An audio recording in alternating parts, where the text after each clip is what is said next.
What's up guys, Fox Body Garage here. This is the 12th restoration video.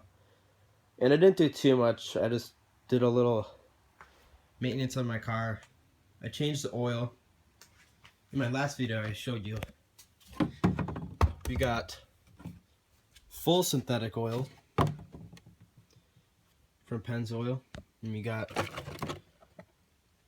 Motorcraft. It's professionalized by Ford. So they make it with Motorcraft. They kind of share, so it's a Ford actual oil filter, especially on Ford cars. It's better to have that. And the full synthetic is cleaner oil, but there's some problems with that. It's a little it breaks down stuff in the engine, like all the bad particles. It's cleaner, so it kind of takes away the old stuff. And sometimes this oil gets to the gaskets and it breaks the stuff down in the gaskets. And with regular oil, usually that oil connects to the gaskets and hardens, and it kind of makes the gaskets from not leaking. But if you put this oil in, sometimes when the engine gets warmed up, this oil breaks down the bad stuff that's on the gaskets and it causes a leak. Then this oil fits right through those gaskets and starts leaking. This is more prone to leaking than regular oil. But we got 10W30. I think the W means it's the weight. So like there's 0W30, 5W30. I think 5W30 was what we got last time. But we got 10. I think 10's better probably in the summer. We probably shouldn't have put this in it. 5 is probably the best. And then there's 30, 10, 50, 15, 0, I think, 5. I'm not sure what this is. But, yeah. And the oil filter is white. The original one, not the original one, but the one we put in the car before was right here. It's really heavy. All the oil is soaked up in it. When we drained the oil, it was black. I'll show you right now. I'll get it out of here. It's like black. Get a flashlight. It's pure black. There doesn't look like there's too many metal shavings in here. But if you look really close, you can see tiny, tiny, tiny little shavings. Yeah. I'll open up the hood. I didn't do too much interior work. I just got some sprayed it down. I turn on the car once in a while just to freshen it in here. It smells a lot better. I'll open up the hood. I tried to adjust the hood where it clamps down on the latch. I didn't really do too much.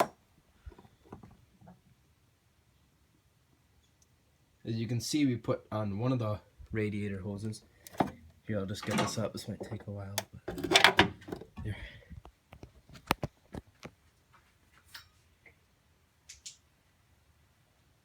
I got on one of the radiator hoses, the new ones. They fit on really nice. They look way better than the other ones. We still gotta get the tube for the heater core on. But I think we're just going to do that in the summer, because we put this one on because the radiator fluid doesn't sit on top of that. Usually it sits in the engine and the radiator. It's never just going to be sitting on there when the car is not running. So we just thought, oh, it's dry. So we unclamped it and fit right on. See the oil filter? Usually what we do is we drain the oil first. I think this is what you're supposed to do anyway, but you drain the oil, and then what we did is we let it sit for like 30 minutes, and then I put the cap on, or the bolt. Well, first I actually clean the leak where it's leaking from, and then I just put the bolt on, clean some other spots like the drive shaft and the transmission. The transmission's leaking again, and the drive shaft. And I put the bolt on, and then I just put this on. Or I took the old one off. There wasn't too much oil coming out because we drained all the oil. And then it wasn't that big of a mess. Usually if you take this off right away, it's going to be a lot worse. It's going to go all over the wires. And this one fit on pretty good.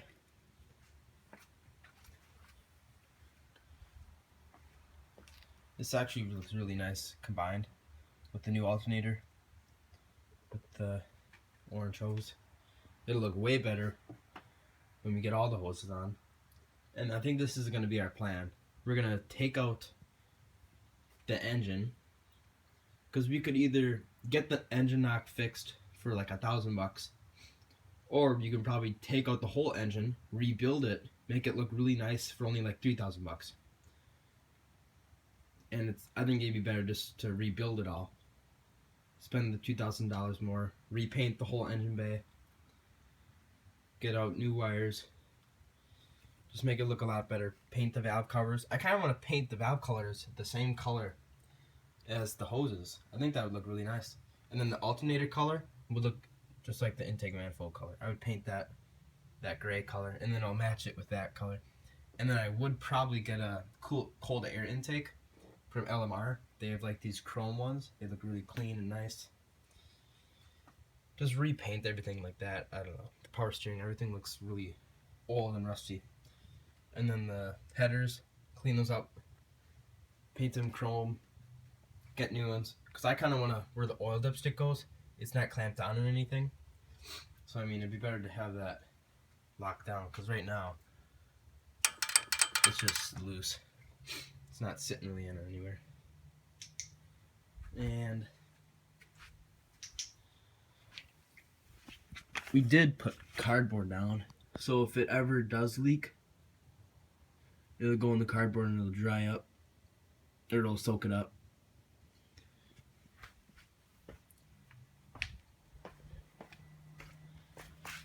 And then I clean the transmission oil. The leak, it's not there anymore in the drive shaft. Looks like it's actually leaking again.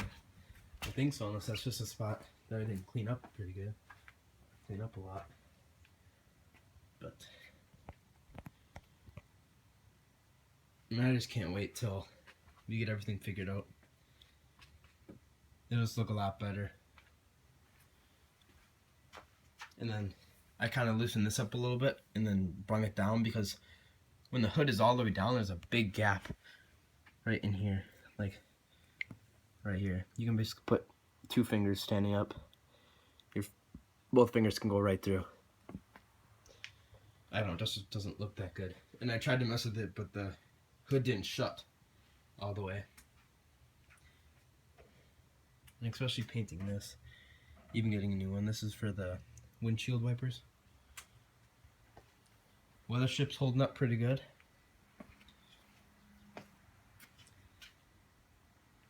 I might actually get a Cobra bumper. I don't know if I told you this earlier, but the bumper on the Cobras, it actually goes up. So, and then I can actually get the exhaust would actually come. It would come straight out. And it won't go through the bumper, because the bumper, this part on the Cobra bumpers, the bottom would probably be up here. And the GT models, their exhausts always go down. They dump down like this. But the LX and the Cobras, they actually just come right out. So you can actually look straight into the exhaust. And those, you can actually make them look a lot better. Especially having them chrome. I think it'll make it louder too, because these exhausts, they face down. It's not as loud as the ones facing straight at you. So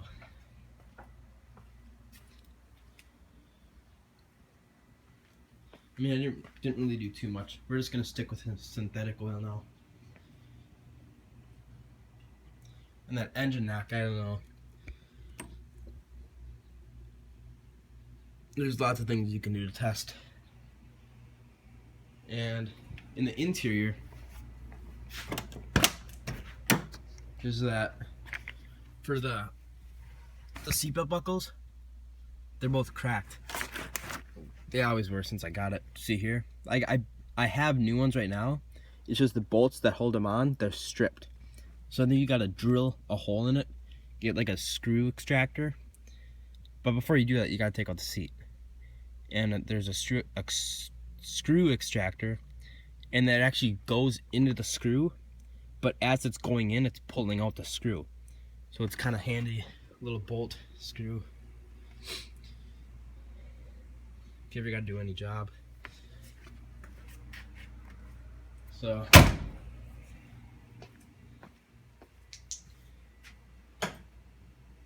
this is restoration video number 12. Thanks for watching. Stay tuned for more RC videos hopefully coming up. I did break the motor on my Slash. I knew that was gonna happen. I think I'm probably gonna break the new one. I'm probably gonna get soon, because I mean they're only 20 bucks. So stay tuned for that. Yeah, thanks for watching. Like and subscribe. Stay tuned for more videos.